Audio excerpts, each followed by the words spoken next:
In the highlands of northern Ethiopia, in a city called Axum, there is a small chapel. Stone walls, ancient. The kind of stone that has absorbed centuries of rain and light without changing what it is. Inside that chapel, there is a monk. He has not left the grounds in years. He guards something. No visitor is permitted to see it. Not a journalist, not a head of state, not an archbishop, not an archaeologist with a government permit and a letter from the United Nations. No one. He guards it alone. And when he dies, he will appoint his successor.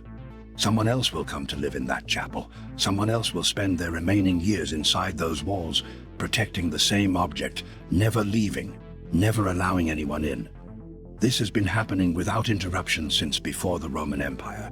That is not a legend I am recounting. That is happening right now, this morning, tonight.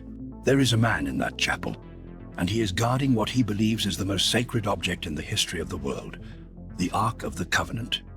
And the reason it may be there, the reason it may have been in Africa for 3,000 years, begins with a love story.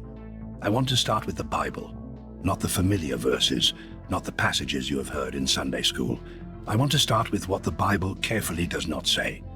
1 Kings chapter 10, verse 1. The Queen of Sheba heard about the fame of Solomon and his relationship to the Lord, and she came to test him with hard questions. She comes seeking wisdom. She brings gifts, gold and spices and precious stones. The text is precise about the gifts. It lists them. She tests him. She asks him everything in her heart. He answers every question. There is nothing hidden from him that he cannot explain to her. Then, verse 13, King Solomon gave to the Queen of Sheba all that she desired and asked for, besides what he had given her out of his royal bounty. All that she desired. That phrase has been sitting in the text for 3,000 years, and every careful reader has noticed what comes immediately after. She left. She turned. She went home. She departed. The text does not say how long she stayed. The text does not say what passed between them during her time at court. It says she came for wisdom. It says she received it. It says he gave her all that she desired, and it says she left. What the text does not say, what it is so very careful not to say, is whether she left alone. 3,000 years of careful readers, 3,000 years of that silence, and in Ethiopia, an answer has been living in that silence all along. I should tell you about the afternoon I first read the Kebra Nagast. I was 26 years old. I was in the second year of my doctoral research at SOAS, the School of Oriental and African Studies in London. My chapter was on the transmission of Solomonic Apocrypha in medieval manuscripts, how texts moved between Coptic, Ethiopic, and Latin Christian traditions, the scholarly routes, the scribal hands, the institutional channels through which ancient knowledge traveled, dry work, good work, the kind of research you can defend in front of a committee without anyone raising an eyebrow. I submitted a request for the Gayer's manuscript of the Kebra Nagast from the SOAS library. I had read about it in secondary sources. My supervisors had described it in the way that scholars describe texts they have processed and catalogued, a political legitimization document. 13th century. The Zagwe dynasty had been replaced by rulers claiming Solomonic descent, and they needed a founding narrative. The Kebra Nagast provided one. That was the scholarly consensus. A political text, useful for understanding medieval Ethiopian statecraft, not to be taken as literal historical account. I expected to find exactly what they had described. The manuscript arrived. I began reading, and I stopped halfway through the first section. Not because the political reading was wrong, because the text was not reading like a political document. It was reading like something else entirely. The account of the meeting between Solomon and Makeda, that is her name in the Ethiopian tradition, Makeda, Queen of Ethiopia, was tender, specific, almost novelistic in its attention to detail. She does not simply come for wisdom and leave. She stays at court for months. She learns from him everything. He teaches her everything he knows. She absorbs it with a hunger that the text describes as love for wisdom, but also, unmistakably, love for the man. He is drawn to her. The text is not shy about this. She is extraordinary. He has never met anyone quite like her. When she finally prepares to leave, the Kebra Nagast says that Solomon asked her to stay one more night. She agreed. And that night, The text records, Menelik was conceived. She did not tell him. She left in the morning. She carried the secret home to Ethiopia. And 9 months later, a son was born. I put the manuscript down. I sat in the reading room for a long time. My mother had said something to me years before that I had stored in my memory without fully understanding. She was from Nsukka, from Igboland in southeastern Nigeria, and she was a devout Catholic. But she also carried the older knowledge in the way that women in her lineage had always carried it, not as contradiction, but as continuity. She had told me once, "We Igbo did not need to be taught about God. We already knew." I had been perhaps 15. I had understood the words. I had not understood what she meant. Sitting in the SOAS library with the Kibra Nagast, holding a text that said, Africa had received the deepest covenant of the Hebrew Bible, not through missionaries, not through colonizers, not through the mediation of any Western institution, received it directly, through blood, through the child of Solomon himself. I understood what she meant. I wrote one line in my notebook. The West lost the Ark. Africa may have kept it. I did not put that line in the doctoral thesis. My supervisor would not have approved, but I never forgot it. And tonight, I want to trace exactly why that line may be true. To understand what Menelik brought to Ethiopia, you first have to understand what disappeared from Jerusalem. The Babylonians invaded Judah in 586 BCE. They destroyed the temple that Solomon had built. They looted it. And this is the crucial part. They documented the looting. 2 Kings chapters 24 and 25. The Babylonians were bureaucratic. They kept records. They listed what they took. He carried out from there all the treasures of the house of the Lord and the treasures of the king's house, and cut in pieces all the articles of gold which Solomon, king of Israel, had made in the temple of the Lord. And then it lists them. The bronze pillars, the sea, the massive bronze basin, the carts and the stands, the pots and the shovels and the snuffers and the dishes, the ladles, the fire pans, the lampstands, the bowls, the spoons. Specific, precise, bureaucratic inventory of what an ancient empire considered worth recording. The Ark of the Covenant is not on the list. The most important object in the history of Israel. The object that God himself described as the place where he would meet with Moses. The object that the waters of the Jordan split for. The object the Philistines stole and returned in terror because of what it did to them. The object before which the great Philistine god Dagon fell prostrate and shattered. The object so sacred that when a man named Uzzah reached out his hand to steady it as it tipped on a cart and touched it, he died. That object is not on the Babylonian inventory. The Babylonians, who documented their looting with bureaucratic precision, who listed ladles and fire pans and snuffers, did not take the Ark, did not mention the Ark, did not record anything about the Ark. There are 3 possible explanations for this silence. The Ark was destroyed in the invasion, and the Babylonians did not think it worth noting. The Ark was hidden before the invasion. The Talmud records that Rabbi Yehuda believed it was concealed beneath the Temple Mount. 2 Maccabees says the prophet Jeremiah took it to a cave on Mount Sinai, or the Ark was already gone, already in another country, because someone had taken it centuries before the invasion to a place the Babylonians would never think to look, to Africa, to the child of Solomon's love. The Kebra Nagast tells the story in 2 movements. The first movement concerns Menelik's journey to meet his father. He is grown now, perhaps 20 years old. He has spent his life in Ethiopia, raised by his mother, Makeda, knowing only that his father was the wisest king in the world, the king who answered every question she had ever asked. He wants to go to Jerusalem. Makeda allows it. She gives him a ring to identify himself to Solomon. He travels. He arrives at court. Solomon recognizes something in him before the ring is even presented. The text says, Solomon looked at him and saw himself, younger, before the throne's weight had settled into his face. He embraces him. He loves him immediately, the way you love something you did not know you were missing until it stood before you. He wants Menelik to stay. He offers him the kingdom. Menelik refuses. His home is Ethiopia. His mother is there. His people are there. He is not a son of Jerusalem. He is a son of Solomon raised in another land, and that land is his. Solomon is heartbroken, but he honors the refusal.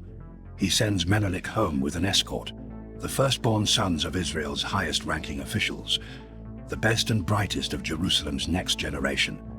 And here the second movement begins. The young men who accompany Menelik, sons of priests, sons of nobles, young men who have grown up in the temple and know it as their home, do something before they leave Jerusalem. In the night before their departure, they go into the Holy of Holies, and they take the ark. The Kebra Nagast is careful about this. It says Menelik did not know. He was sleeping.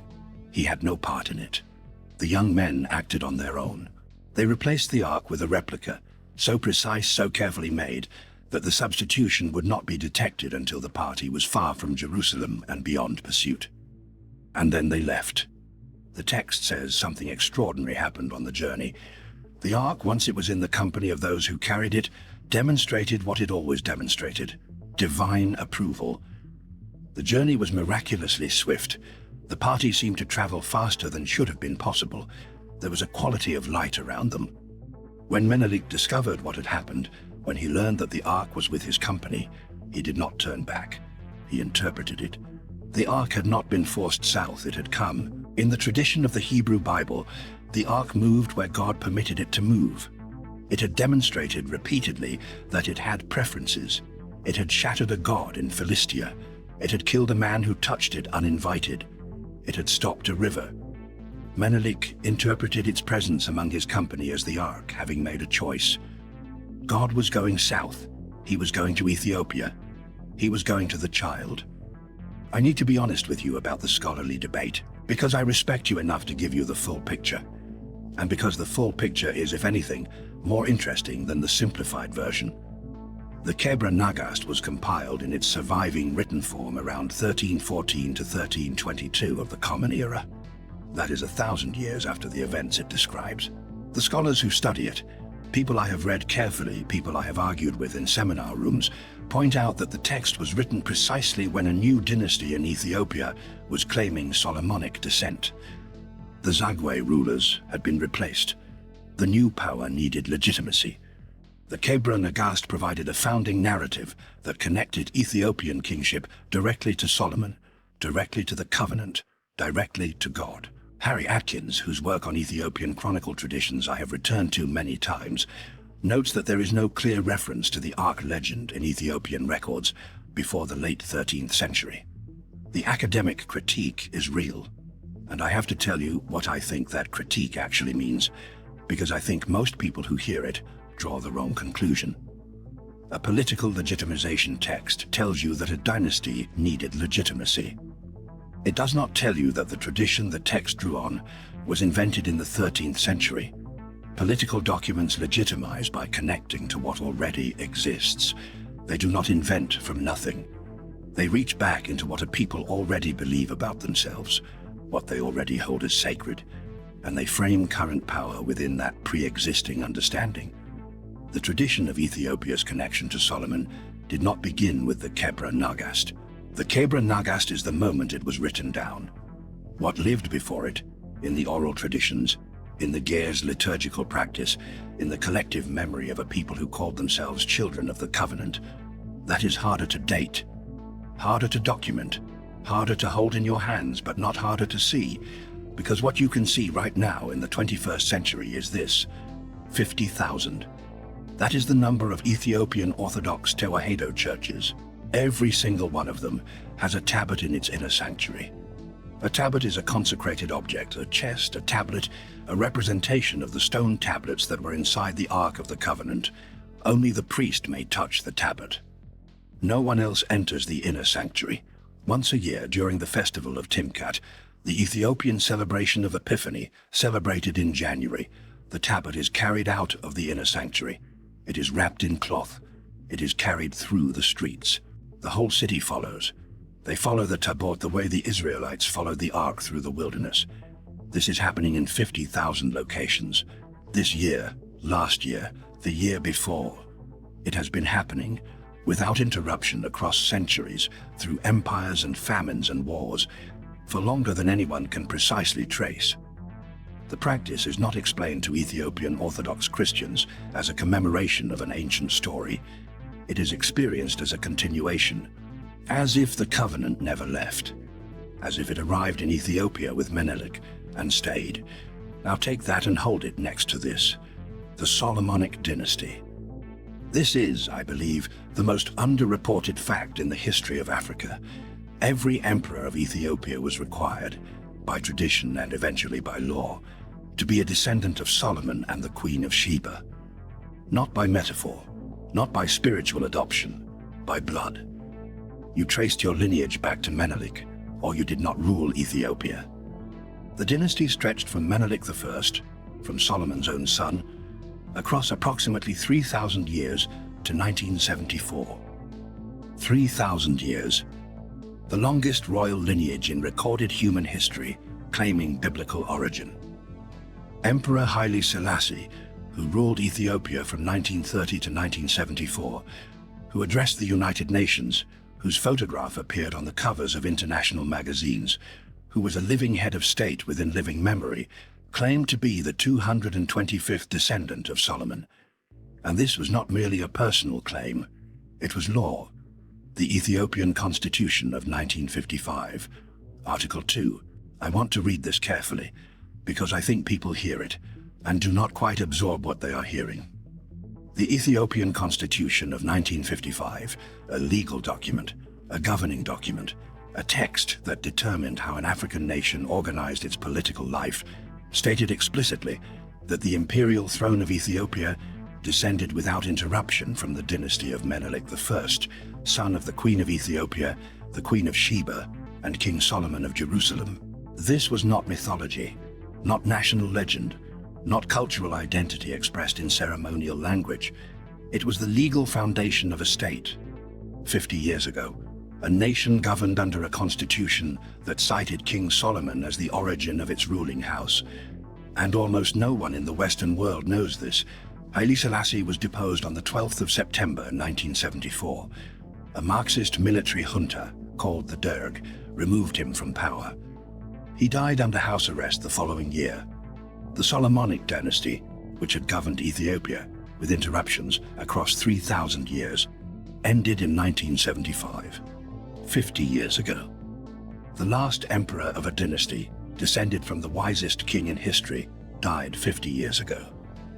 And almost no one in the Western world knew that his title, his full ceremonial title, the title he used in official documents, the title by which he was recognized at the United Nations, was Conquering Lion of Judah, Elect of God, King of Kings, Conquering Lion of Judah, the title of the Messiah in the Book of Revelation, the last Ethiopian emperor, the 225th descendant of Solomon, 50 years ago. This is not ancient history. This is the generation of your parents. And now let me bring you back to the monk. The chapel is called the Chapel of the Tablet. It sits adjacent to the Church of Our Lady Mary of Zion in Axum, in the Tigray region of northern Ethiopia. The church was built in the 4th century CE, when Ethiopia became one of the first nations on earth to adopt Christianity as its official religion. The chapel beside it is older in function, if not in structure. The guardian of the tablet, his title in Amharic is Nabura Id, lives inside the chapel grounds. He does not leave. He cannot leave. He is appointed for life. He appoints his own successor. When he dies, the man he chose will begin his vigil, and the cycle will continue. In 1941, a British scholar named Edward Ullendorf gained rare access that has almost never been repeated, and described what he saw inside as a wooden box, empty medieval construction. His account is precise, academic, skeptical. The Guardian disputes it. The Ethiopian Orthodox Church disputes it.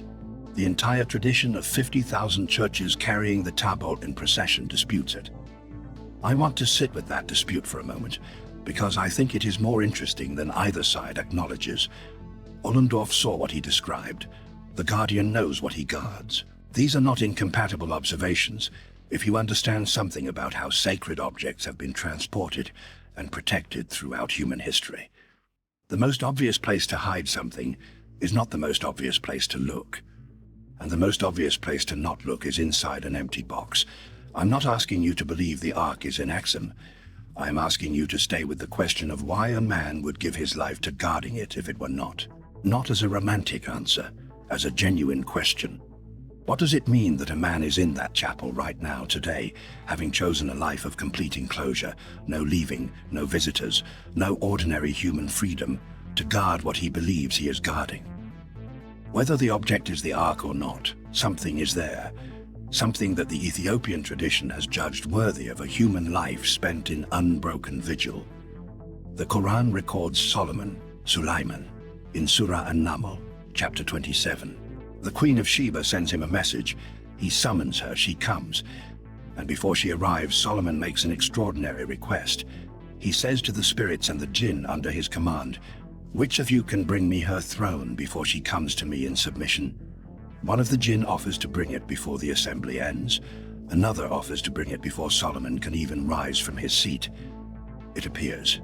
Instantly. Solomon looks at it and says, "This is by the grace of my Lord to test whether I will be grateful or ungrateful." The Quran preserves the visit as a test of recognition, of wisdom, of gratitude. She comes into the room. She mistakes a glass floor for water and lifts her garment. Solomon says, "This is a palace paved with glass." She looks. She understands something in that moment. She says, "I have wronged myself, and I submit with Solomon to God, the Lord of the worlds." Both traditions, Hebrew and Islamic, record the same basic reality. She came. She was extraordinary.